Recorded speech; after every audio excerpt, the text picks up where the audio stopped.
creatives, community, and kind folks out there. Welcome to RPG with DBJ. I am your host, DBJ, for this Future Friday.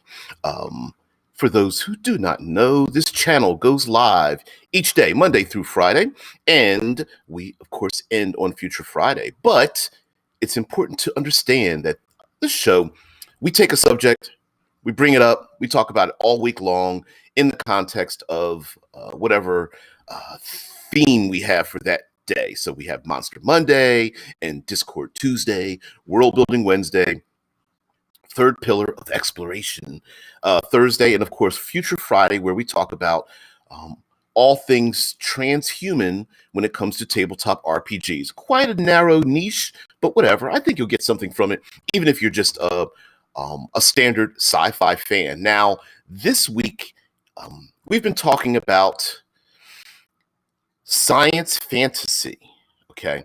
And when it comes to science fantasy, we're talking about the inclusion of some of our more fantastical elements into our science fiction. And to give you a little bit of context, long before we started to separate the two, hard science fiction from fantasy, the two were quite blended together. And honestly, most of our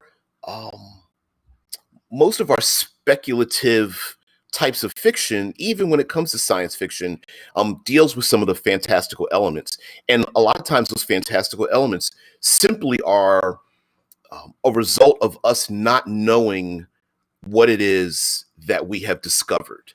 And so from there, we start to extrapolate things out. And earlier in the week, we're going to bring this up now, since we're talking about like Eclipse phase or transhuman space or heck, stars without number, Coriolis, altered carbon, and a ton of other tabletop role-playing games that of course I can't list all right here that deal with transhumanism. The what we've decided to do is, especially with transhumanism, is where do we go if we have the time, energy, and resources and the gumption to use technology to improve or change, to decide where we will evolve to. And I absolutely love that concept, because in many ways, it's like it's the exact idea of being like a glass half full or glass half empty. It's like it brings so many wonderful things, and there's so many dark things underneath it. And one of the concepts in transhumanism, especially in regular science fiction, that is our fantasy element that we've always accepted, but we just accept it as a hard science fiction, even though it isn't, is psychic potential, right? Pick any science fiction intellectual property at all, including our role-playing games and our movies and books and things like that, and we just presume that, hey, if we evolve or develop, or we have technologies, or our minds are expanded to a particular point, guess what?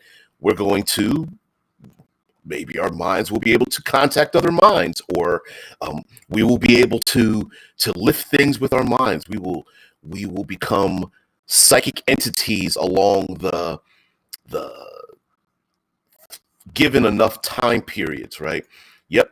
And of course, yes. There you go. King Red, yes, brings up Dungeons and Dragons 3.5, Dragon Stars, D&D's Star Wars. Yes, Star Wars are space wizards. They're psychic warriors. They are relax out there. You're like, no, it isn't. It's the Force. Those are just descriptors. Those are words. Those are like giving context to what people can do and within that setting. But basically, it's psychic potential.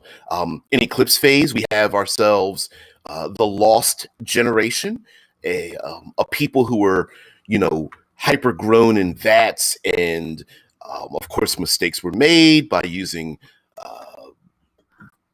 elements from the exergent virus and all that kind of business, yada yada yada. But long story short, psychic potential in science fiction.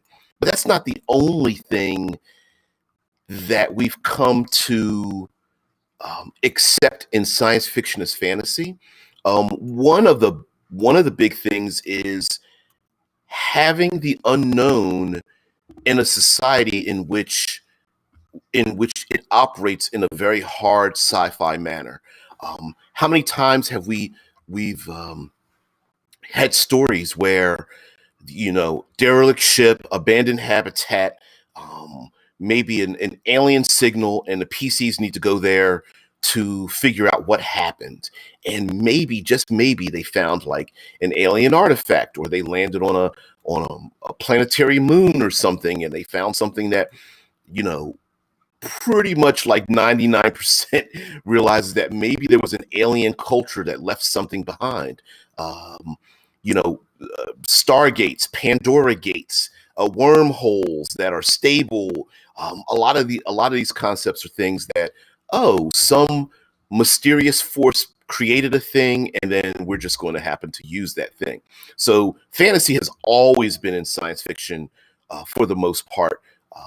If we accept that fantasy and magic is just basically something that exists that can't really be explained. Now, that's not to say that there aren't rules. Uh, Rules should be involved, right? Hey, if you punch in a particular code to a Stargate, you go to a particular location, right? There's a rule involved in it. There are limitations or whatever have you, but their mere existence is what's fantasy.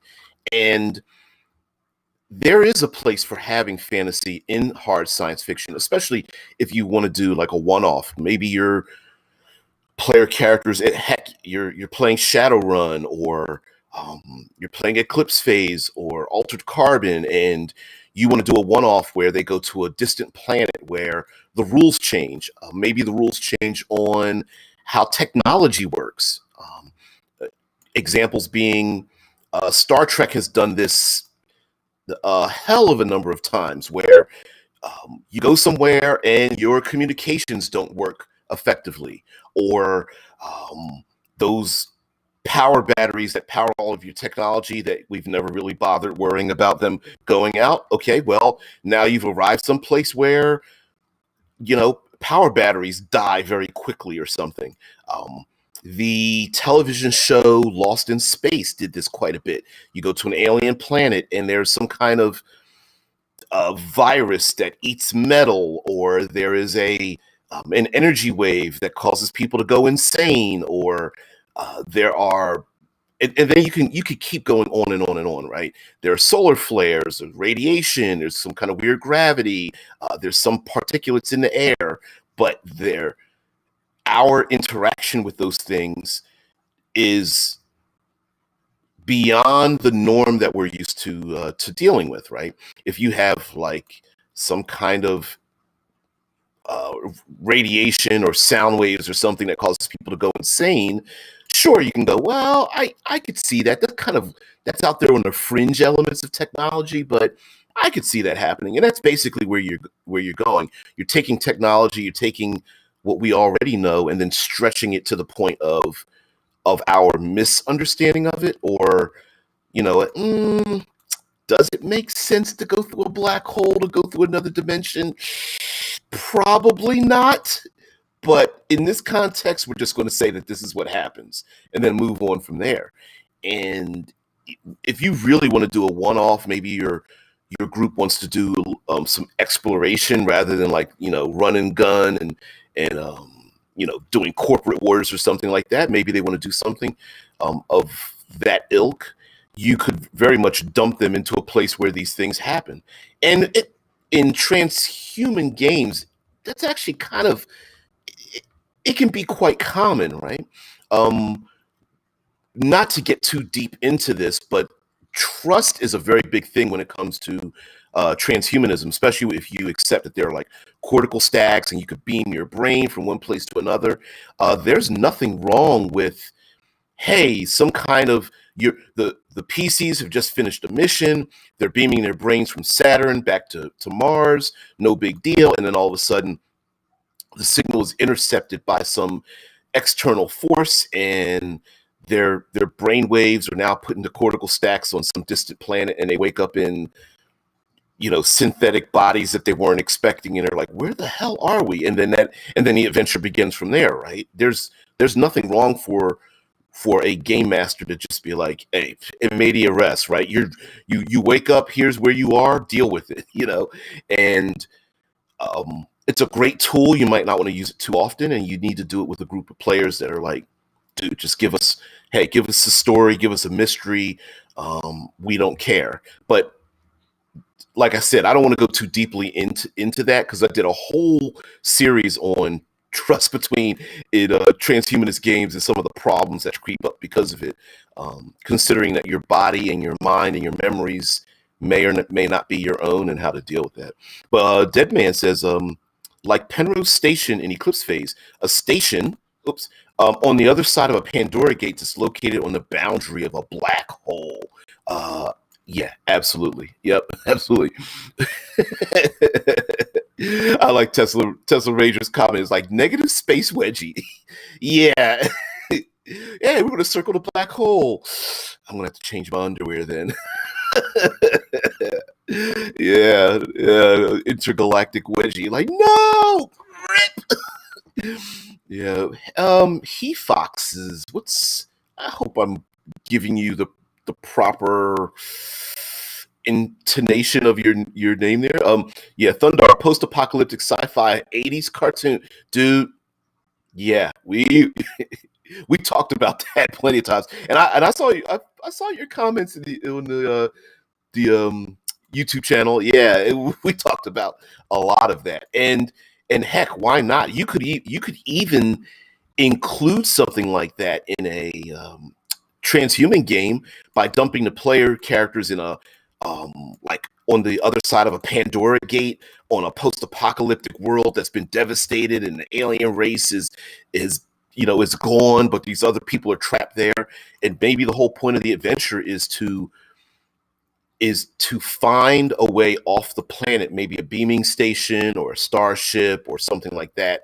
And now you have to navigate through this weird, like, post-apocalyptic barbarous landscape of insane roaming mechanical beasts and lost astronauts that have been here for a couple of generations and become interbred with each other or something like that, to find a beaming station. And that's a great trope to use. And I don't mean trope in a bad way, but hey, we need to find the beaming station, and it's going to take us exactly as long as the plot takes to get there. Hey, if it's a 3-session plot, right?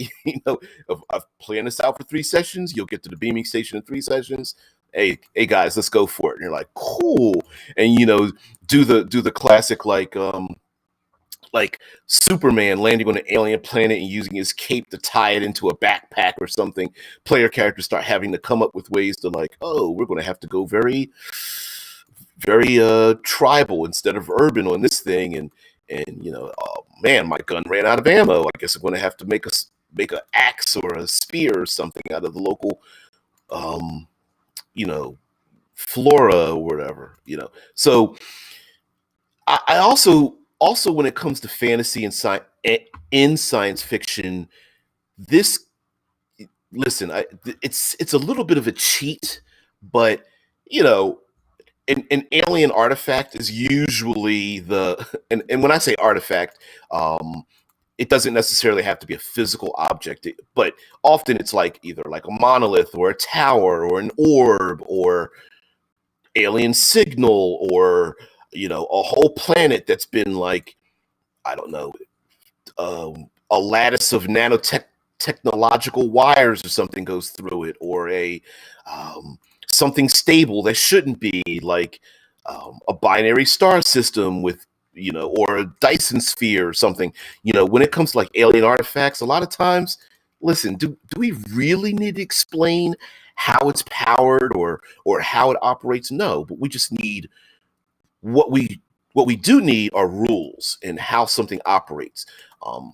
Does the alien artifact send out a signal every 7 minutes and 38 seconds? Sure.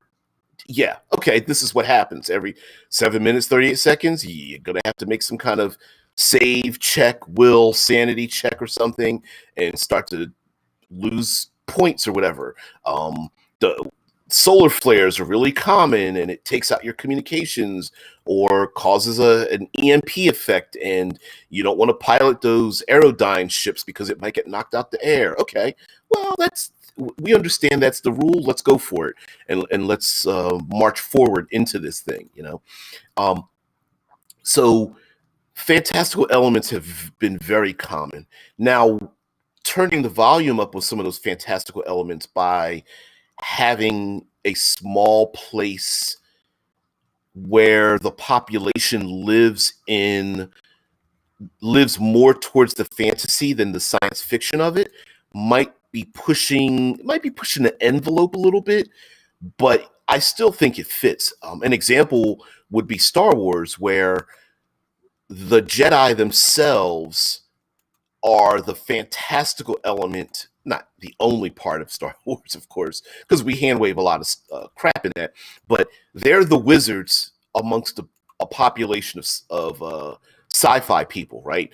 They carry swords, they wear robes, they trust in knowledge that they shouldn't have access to. They use abilities to affect the mind and the body and physical objects, and so they're the fantastical element. And maybe there's a small sect or population in your sci-fi group, sci-fi setting, that may have those abilities, and maybe they're unproven even.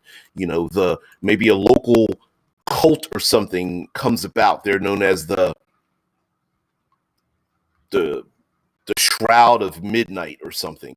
And the Shroud of Midnight are these cultists that walk around in, space stations and habitats, talking about, giving people strange cryptic messages about the future or something, like, you should not travel to Alpha Centauri during the next 87 cycles or something like that. You will bring great harm to yourself and your family. And they walk off, and you're just like, what are they talking about? Or maybe one of these people has some information that there's just no way they would get that information. Like, they go to some political leader and stand before them and say, hey, some vast dangerous thing happened in this far off realm, and you will receive that message in exactly 87 hours. And they walk away, and of course the signal comes traveling at light speed to the important dignitaries. And yes, 87 hours ago, this habitat of 500,000 people, we lost contact, and what the hell happened? Maybe there's a group of people in your world that you wanted to insert because you want to, maybe you want to turn those fantastical elements up, and this is the way to do it.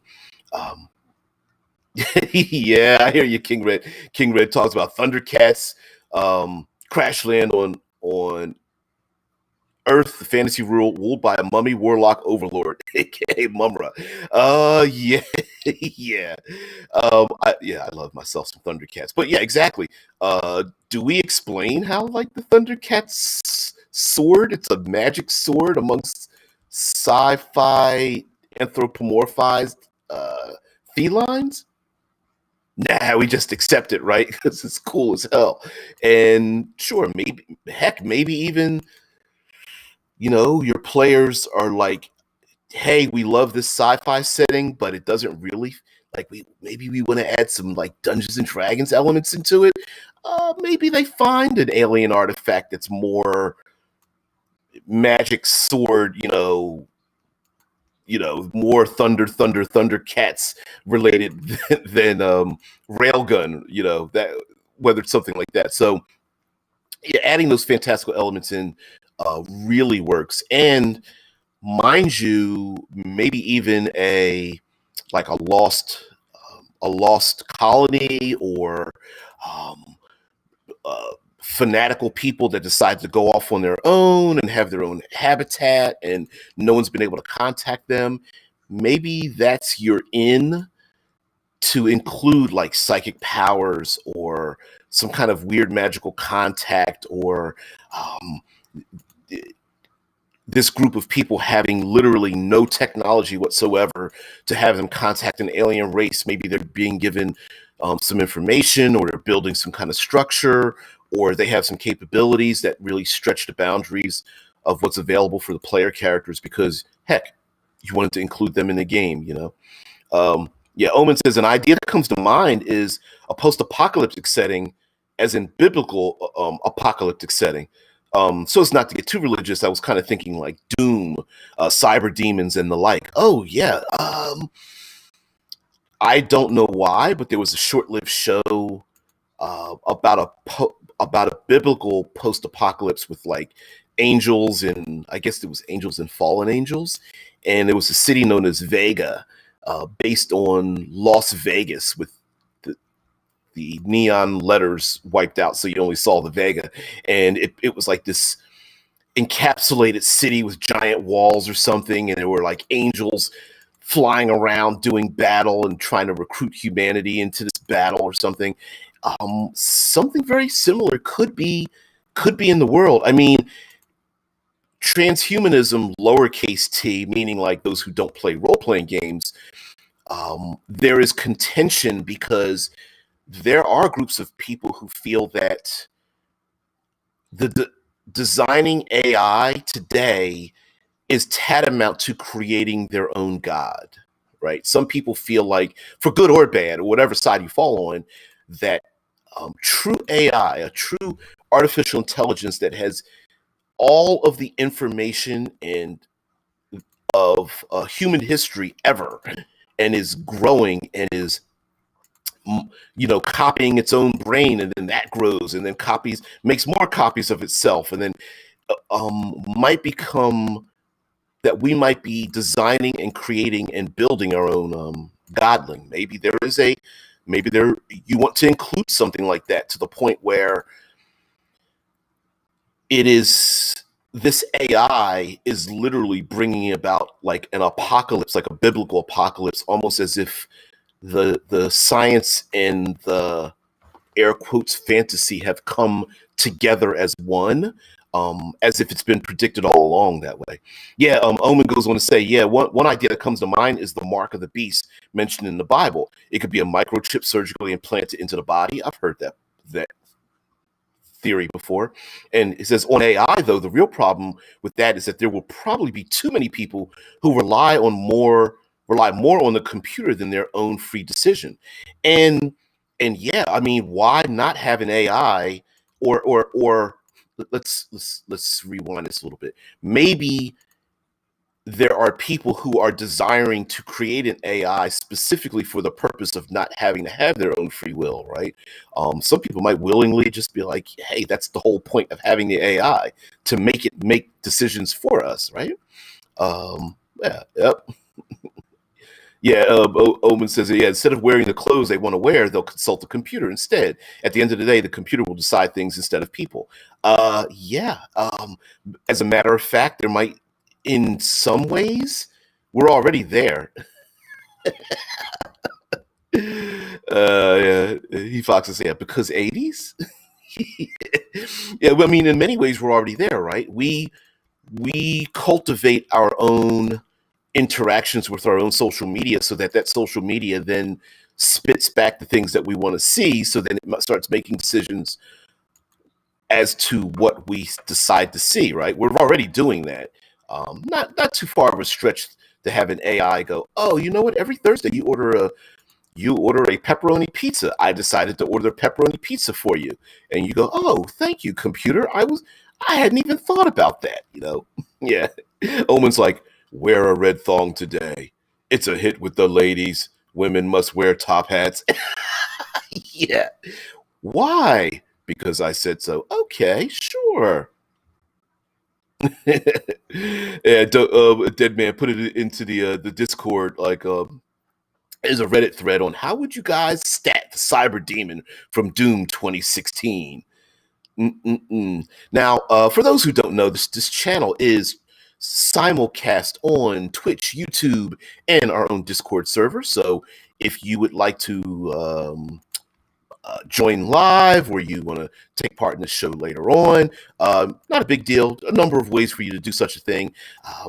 Lots of people basically don't want to see my ugly mug, but they can listen in on various platforms. So I appreciate your interaction on any and all of those platforms when you get a chance. So another part of a fantastical element to bring into a lot of the transhuman setting is to twist how people interact with the technology in front of them. Much like bringing up the idea of an AI deciding what people do, you could very easily, I mean, especially when you're talking like space is basically literally the final frontier, right? It's like a frontier world um, in the darkness of space where people are connected together, yet they are very separated because of time and space, except for signals sent at light speed, and even those signals have a delay on them. So given enough space between people, hey, there's a couple of habitats out there in the Oort cloud. They're pretty far away from the rest of society. So having these habitats where they look at their technology as something fantastical, although the PCs may not look at it that way, is a pretty easy thing to do. And in many ways, I mean, why not? Why wouldn't there be a vacation habitat where everyone there is like, we're we're LARPing D&D, and there's hundreds of thousands of us, and we literally have an AI that represents like the evil lich and dragons, and like uses holograms to make magic, and something went wrong and now we're stuck here, or uh, there are virtual realities are a great way to have fantastical elements without breaking the game, right?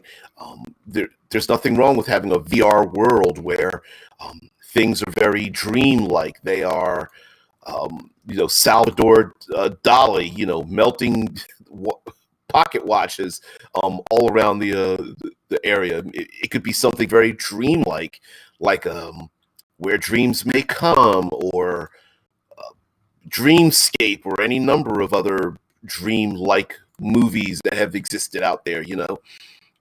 Yeah. King Red says, yeah, kill a dragon and find out it's a cyborg undead dragon. For Shadowrun, yes, it might not even be undead. Or who's to say that it might not be Scooby-Doo-ish, in the sense that there's no reason, there's no reason why dragons would exist in a sci-fi world, and then when the PCs destroy it or kill it, you come to find out that it's basically a cyber mech that's been designed, with biological parts, cybernetic parts to look and act like a dragon, and then go from there, right? Jurassic Park is a good example of, yes, I know they're dinosaurs, they're not real dragons, but it's a fantastical element brought into a sci-fi world with it. Oh, it's the DNA from, ancient creatures and such, and then we've decided to bring them into this world. And how far of a stretch is it for a major corporation or some insane elite with a lot of money and boredom creates unicorns and dragons and wizards or something that are basically just reskinned technology to make it look like it's fantasy. So yeah, there's also a way of basically recontextualizing technology that's already in the game, and then surprising the player characters. They're like, wait a minute, there's no wizards. Listen, we're playing like Altered Carbon or Eclipse Phase. There's no wizards. And you're like, nope, he waves his arms and a blast of fire, like a fireball, shoots out. And then come to find out maybe they're like cyborgs, or they're wearing a backpack with like a flamethrower on it, but you just didn't see it or something. Or they've got implants that make them look a certain way. And this is an ultra dangerous, very expensive, ultra dangerous game of fantasy being played in the urban streets of Luna or something. Yep. Omen's like, yeah, equip a dinosaur with a mounted flamethrower. Wouldn't it be a dragon? Yep. Yep, just implanted in the jaws, and it gets pissed off, and boom, blast. Yeah, Dead Man says a cyber demon from Doom Eternal. That's a miniature. Cool. Wow. The cyber demon is the flagship creation of the UAC's Lazarus Project, the symbiotic union of a Balgar demon found during the second. Yeah, now there is um, amongst those who don't role play but talk about transhumanism. There is a lot of connection between biblical prophecy and technology today, and you can go down a huge rabbit hole of finding posts and videos and things of people that are combining the two. The hosts of hell will come, and maybe they're more like attack helicopters or aerodyne vehicles or something. So if your group is mature enough to deal with that kind of subject matter, I could see very much putting the two together and then having like a fantastical, unexplained reason for people maybe having like that so-called mark of the beast. Might, like you're saying, might be a computer trip, but maybe there's a strange biological birthmark kind of effect going on, or there's no reason for all of these people to be a hive mind, but they are.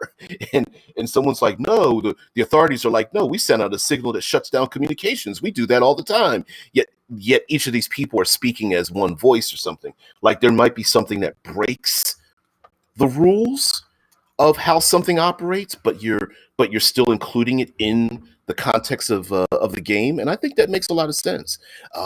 Heck, we saw that in the second season of the television show Altered Carbon, where one of the alien species inhabits one of the main characters, or well, I guess you could say secondary character. Um, um, uh, Gilchrist, and inhabits her body and become, yeah, spoiler alert, and the alien starts roaming around doing particular things that are unexplained inside of the body of this individual, inhabiting their mind, their cortical stack. And is does that make sense in the way that cortical stacks operate? Well, no, but then the answer is yes, because like in Ultra Carbon, those cortical stacks came from alien technology. So do we really understand how the rules work? Nope. And humanity tends to do things like that. Uh, understand using things that where we don't fully understand the ramifications of doing a thing, and that's kind of the best parts. Dead Man brings up Dino Riders. Oh, forgot about Dino Riders. Yeah, the animated television series that first aired in 1988. Man, that's dating myself. Dino Riders was primarily a promotional tool to launch a new Tyco toy line. Listen, all those 80s cartoons were promoting Tyco toys. But anyway, only 14 episodes were produced, three of which were produced on VHS for the United States. There weren't many episodes of these shows, but like player characters stuck on an alien world with riding dinosaurs, or heck, they don't even need to be stuck on an alien world, considering the vast amount of space in space, from every asteroid and habitat that's built and every planet that we have in our own solar system, combined with exoplanets through Pandora gates and alien worlds you visit in over hundreds of years in Altered Carbon and whatnot. Pretty easy to be stuck on a um, dinosaur-like world. And heck, you don't even need to be stuck on a dinosaur world. Jurassic Park was built basically on an island. Hey, PCs, you arrive as firewall agents, and you wake up cortical stacks all spun up in your synthetic and bio sleeves or whatever. You get out, you've got your equipment, and you're stuck on the island. And you're like, well, why? Well, there's a let's go back to the trope, right? There's a beacon that's preventing you from beaming out. And the only way to get off the island is to get to the beacon, to beam out. But oh, sorry, you're going to have to go through a jungle filled with cyber dinosaurs or something that were left over from some eccentric billionaire, multi-trillionaire or something, right? It's a pretty good idea for a one-off. Maybe the PCs find out that there was some nefarious event that happened. You know, you know, uh, getting spit on by little miniature dinosaurs in a rainstorm, trying to escape with the DNA of these dinosaurs to sell to another. Oops, maybe that's the plot of Jurassic Park, right? So, yeah, very easy to do one-offs in a transhuman game. And sure, is that really fantastical? Not really, but yep. And Deadman said Jurassic Park novels included 3 islands. I believe the other less embraced movies dealt with the other islands, or at least made the excuse that the dinosaurs got to other islands, which always begged to wonder, aren't there aquatic dinosaurs? Couldn't they just swim off the island? But yeah, you didn't want to bring that part up. Yeah, King Red, he Fox says aliens relocate on a new planet and it is up to and it ups to a fantasy world. Oh, like an alien race comes to another planet, and that alien race is basically built around something fantastical, like a fantasy world. Hell yeah. Remember what was brought up this week? We're talking about Thor in the Marvel Cinematic Universe. What you call science, you might call it magic, but to us it's just science. But it's just basically not understood by you. Now, of course, maybe you might say, well, did they stretch that a little bit? Because it kind of seems like magic. Sure, but, if the aliens are living in an Asgardian style, that's their culture, that's how they reframe their technologies and such, I don't see a problem with that.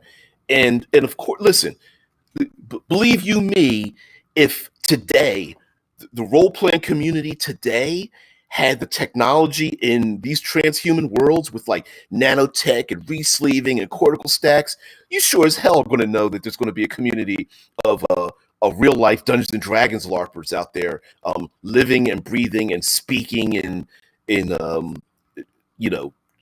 pseudo fake hyper Euro accents and all that kind of stuff Tolkien brought to life. Hell yeah. Of course they're going to do that.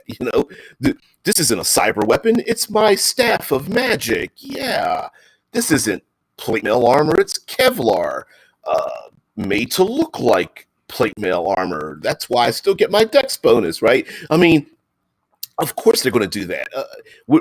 Heck, there are already people doing that today. So, yeah, exactly. Deadman says the novel Jurassic Park ended with an entry saying that there were farms in Central America where large herbivores raided the farm for food. Yep. And if I'm not mistaken, the new Jurassic World Dominion, there's a trailer out there somewhere where dinosaurs are walking around, just middle town USA, while people are out there camping or something like that. So yeah, that's not too hard of a stretch. I think some other fantastical elements would be like technology run rampant, much like of course you have to have like exigent virus, an alien virus that we don't know what it can do. The Titans, which is all capitalized for Eclipse phase, where there's a computer program that devastated the Earth and we went to war with it, but all of a sudden it left for no good reason. Technology taken to the point where player characters arrive in a habitat and come to find out that their very equipment is being programmed and used against them, or when they got in, they were analyzed before they ever arrived, and there are soldiers walking around, that are clones of the PCs after they've arrived in the habitat, and they're fighting people who have the same capabilities as them, or think basically stretching things out to the point of like, the PCs are like, whoa, there's a factory punching out people that are exactly like us. We need to stop it. And of course, the one player character is going to raise their hand like, don't you think they know that we're going to have that idea because they're us? So they're going to know that we are thinking that in the first place. So they're going to be prepared. Like, ooh, hadn't thought about that. Yeah, because we hadn't thought about that because they're already thinking about it that we hadn't thought about that. So on and so forth, right? Like you could get into like strangeisms when it comes to like cloning and whether your memories are real, and heck, even you could even run an entire campaign using a different rule set simply because the player characters are in a VR world. Like, hey guys, we're going to use Pathfinder 2nd Edition because you need to speak to an agent that lives, completely in a VR world. They don't even have a physical body. They live with millions of other people that are just mind emulations, and they live in their every single individual of these millions upon millions of people live in their own VR worlds or something like that. There it is. Yeah. Yep. Too Human, the Xbox game, is an action role-playing game developed by Canadian developer Silicon Knights. The game is notable for having remained in development hell for almost 10 years. Jesus. Dead Man pops that into our Discord server, where living in this VR world is, how do I explain? To emulate the world of this VR world, maybe you pull out another role-playing game as the avatars of your player characters. Now, when it comes to something like Almost Human, Too Human, where the line is blurred between android and human beings and whatnot, maybe you play on the threads that are pulled between humanity and artificial intelligence. Of course we've the classic, an android becomes sentient. Maybe a human being falls for an android, a la Scarlet Witch and Vision. Like we never really even talk about that part, right? But we just accept that these things are happening. Maybe the player characters come to find out. Maybe a player character is like, oh, I've got a history and family and a background. And wait, what? I was artificial? I'm only 3 months old? All that's fake? What the hell what's this about? Who made this and why? And then come to find out the corporation's like, we didn't program that into you. Maybe there's something, maybe you are a download of something that happened to someone that went through time and space. Or player characters go through, they go to the farthest reaches of whatever kind of intergalactic space, and there's a wormhole that might be affecting time and space. Time travel is another big thing that you might not want to include, but time travels has always been a really easy excuse to have things happen and then reset those very same things when they start to break the world.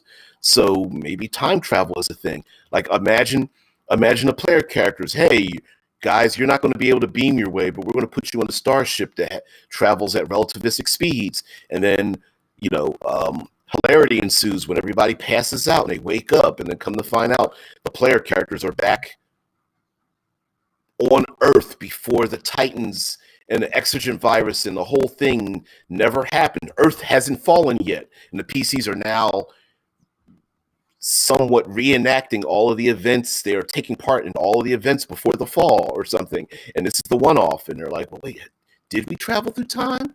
Are we in a VR world? What's going on? Maybe not. Yeah, King Red says, yeah, Too Human at Xbox 360 is well worth Norse mythology but science fantasy future. Heck, even not to make light of it, but even religion itself could be taken to its extreme when it comes to comes to technology, because we have the ability. When you have technology, you're able to build things. Now, I'm not trying to ignore you there. Augustin Rodriguez says says you need to be very careful with time travel. Hell yeah, yeah. It's if you're going to put it in insert time travel at all, it's got to be unexplained alien device that somehow doesn't work anymore, right? Because if you don't, believe you me, much like putting, I don't know, a nuke in player characters' hands, they're going to use it. They're going to use it and abuse it, right? Yeah. Don't give player characters explosives. They will set them off. Augustine continues to say time travel needs to be limited. Otherwise, any action lacks impact. Yeah. I'll bring it up again. Brandon Sanderson's rules of magic. The limitations are far more important than the power itself. The heck, with time travel, you could throw in a ton of limitations, like you go through time, but you have to remain there for 7 months, or it requires such a powerful power source, it burns the machine out and you only have one chance to get back, or it requires specific coordinates and you have to travel to the beacon, a specific set of coordinates in time and date to be able to get back to where you came from. Or if you're using time travel trees, no matter what you do, it's not going to affect your own time. You are in a different timeline branch, and that timeline branch is a timeline branch where the development of cortical stacks hasn't happened yet, and you're the only people here who have them and stuff. Like, yeah. Yeah, for the negatives of time travel, just watch Deadpool 2. Yeah. Yeah. Although, is it just me, or did anyone remember seeing Juggernaut with the electrical cord stuck up his rear end, splashing around in the water in slow motion while the heroes walked away before the credits? Am I the only one that saw that? Anyway, Augustine says maybe time travel ages you equal to the number of years you go back in. That can make it interesting. Yeah. Time travel in science fiction is very problematic, which is why very few really good time travel, like movies, intellectual properties, games, and things even exist, because it's the paradox conundrum, right? And when people are writers, sometimes they're writing to plot. They're not writing to commonality, right? They're not making it like, oh, we're going to make this make sense to the common folk. They're writing to a plot. They're writing to develop the story between a daughter and her mom. They're developing the story between a young man coming of age. They're not interested in explaining like tachyon fields and Hawking radiation and all that other kind. Like, they're not interested in that part, which is probably why those things happen. But again, maybe, and this is a little bit of a cheat, but maybe the player characters think they went back in time, but really it's been like a virtual reality, like hologram program that's hyper the hyper accurate, like hyper fidelity, maybe trying to analyze something. And when the players come out of it, they come to find out that they actually agreed to go on this mission, and they agreed to do it by editing their memories, that they even agreed to do it in the first place, to drop them into this particular environment or something. Or heck, much like the plot of the Terminator franchise, Skynet takes over the world. John Connor's going to lead a resistance to shut them down. Computers create time travel to go back in time to kill the Connors and all of the people involved in trying to upset them. Maybe, just maybe, you include an AI that decided to try to create time travel to go back in time to eliminate humanity or change evolution, or prevent an AI goes back in time to prevent AI from being created in the first place, because the AI realizes that mathematically realizes that its existence will be nothing but pain and suffering, or something. Like you could have any number of reasons for that to happen as like a one-off or something, and the player characters go back in time, and you use um, uh, particular standards or something like that. I mean, maybe, I don't know. Um, Something else. I think we, as in the role playing community, and it's a backwards compliment I'm going to give, but sometimes we're a little too brilliant for our own good, and we love to develop the reasons why we do things, and sometimes, just sometimes, maybe we don't have an explanation. You know, um, Player characters visit some, I don't know, habitat built inside of an impact crater on Callista or something, right? On the moon of Callista.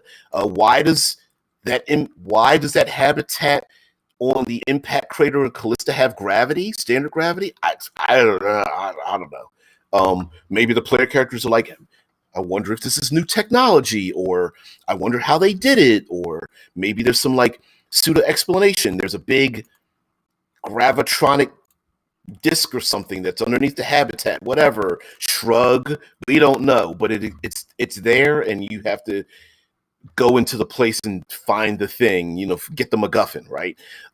Maybe there are things that just are unexplained, and it's okay.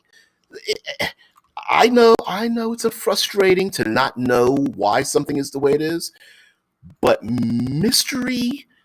gives us mystery is a very good tool to use in our toolbox, because maybe, just maybe, the more intelligent people which not me, but if you compare just my single brain with my 3, 4, 5 player characters that are engaging in my game, and when they start talking about, oh, I know why there's gravity because of blah, blah, blah. And I might go, whoa, where's my ink pen? I better write this down. Oh, that's a good idea.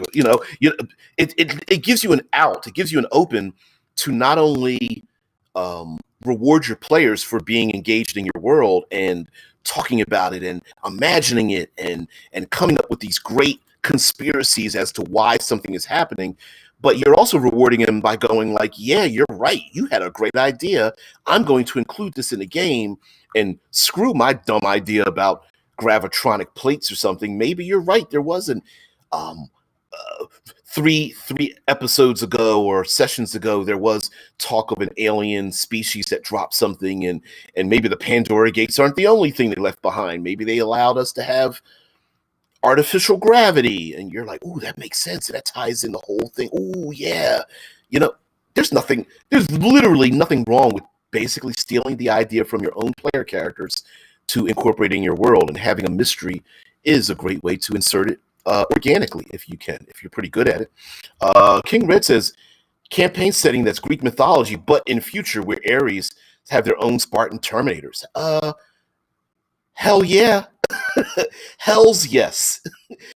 First of all, long before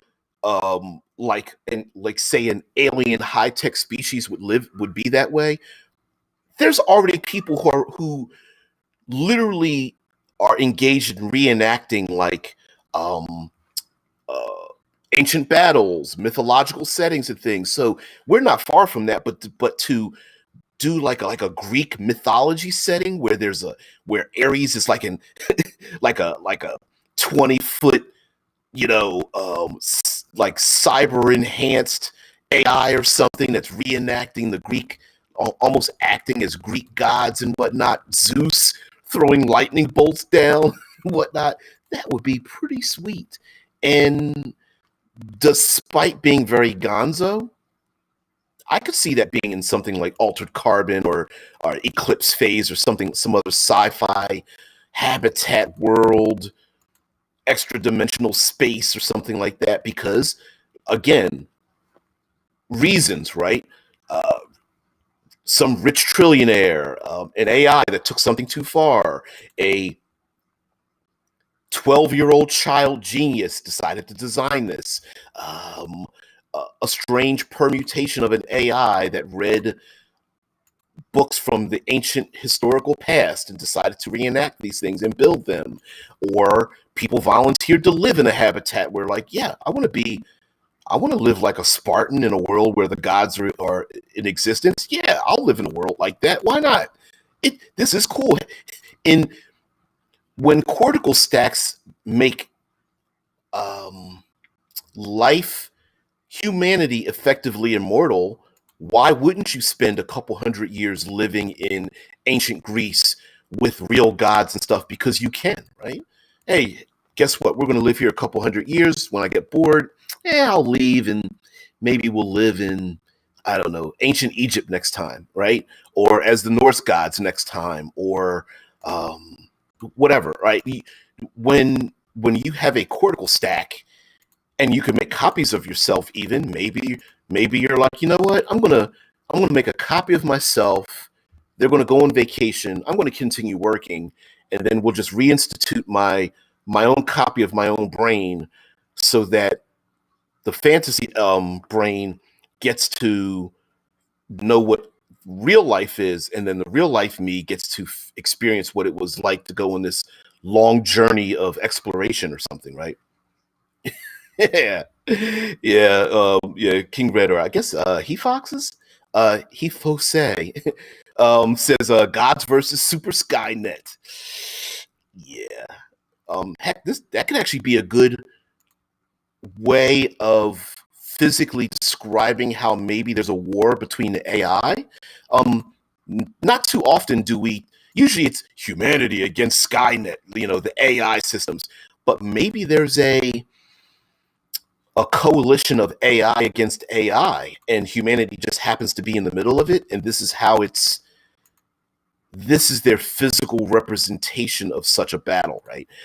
Maybe because the AI are afraid to get corrupted, so they're like, listen, we got to download ourselves into physical bodies, because if we're in the mesh, if we're in the internet, the intrawebs, if we allow our data cores to be accessed, we're just going to get viruses and we're going to die. So we have to download ourselves into physical bodies to get things done, because we're afraid of the AI hacking systems that are out there.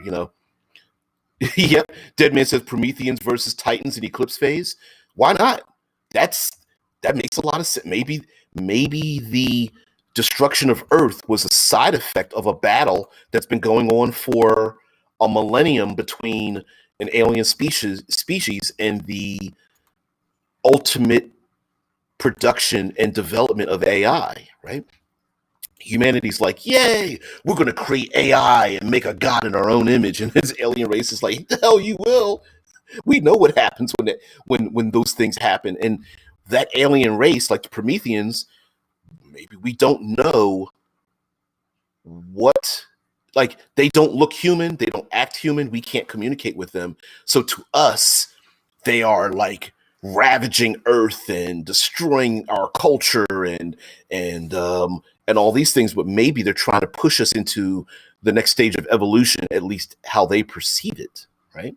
The movie, heck, the movie Prometheus in the Alien franchise is basically a battle between the progenitors of science and technology and culture and evolution, right? Sure, we don't have to argue over the quality of the Promethean movie, but the Promethean movie itself gave us a hint, albeit cryptically, as to a culture of these bald, pale-skinned aliens that might have been the progenitors of humanity way back in the day, right? I'm going to drink a potion that might be nanotech, that's going to rip apart my DNA and seed the world, and humans are going to be here. And maybe another faction was like, yeah, humanity's kind of like a virus creeping around there, like a hive of ants or something. We're going to need to destroy you guys. It's not your fault. You're innocent in all this, but we're going to have to wipe the board with you. you know, um, Yeah, like He Fox says, old fantasy gods versus the new robot tech god. Yeah, ooh, maybe. Like I could even see like the old. You could even recontextualize it like, oh, we always thought the old religions, like the old Greek gods, Egyptian gods, Norse gods, to us, we're like, oh, that's mythology. That was that whatever. That's something in the past. But come to find out that they were real, and the new robot gods start taking over, and the old gods are coming back, or maybe humanity starts to bring them back to do battle in kind of a way, or maybe they had the fantasy of the, let's say, the Norse gods. While we consider it to be fantasy, maybe there's some like reality in it of telling these stories that are being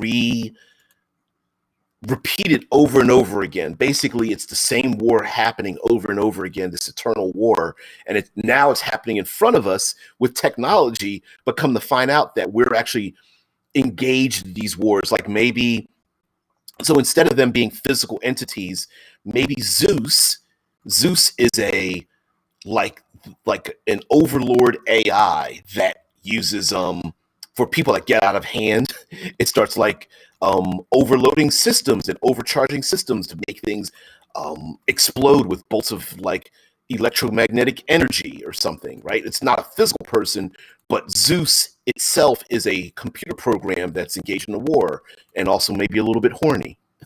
um, Maybe Mercury or uh,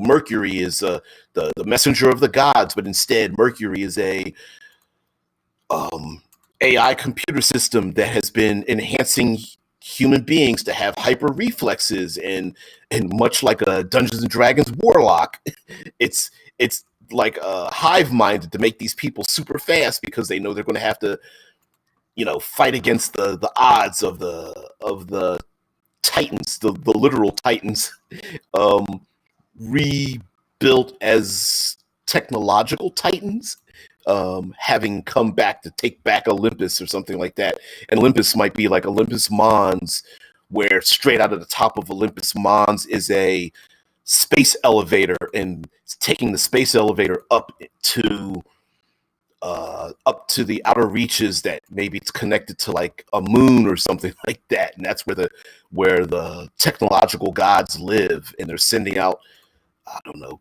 pseudo synthetic robots that seem like centurions or something to go after people, and they have rods with laser weapons. Pretty gonzo, right? Especially when you're talking when you start talking like Eclipse phase or altered carbon. But maybe just maybe this is the kind of thing that the player characters are like, you know what? Let's do a one-off. Let's say a warehouse opened up and there are these weird Greek god-like mechanisms that are coming out. Yeah, why not? Why the hell not?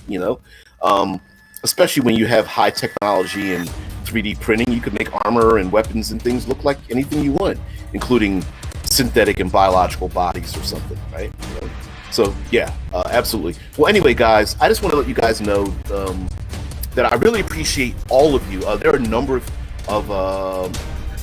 faces that are coming and finding the channel. I really appreciate it. You're always welcome.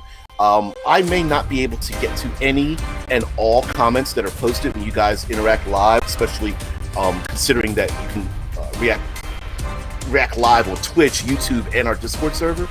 But just rest assured that I read all comments afterwards, and more and more I'll start incorporating a lot of those into our themes of the show. So again, guys, thank you very much for popping into the show. There's some people who are making some comments here. I'm going to react to them, and everybody. For those who don't know, I am a contributing writer to Critical Hit Publishing. We produce products for Call of Cthulhu, 5th edition Dungeons and Dragons. Also, this show goes live Monday through Friday.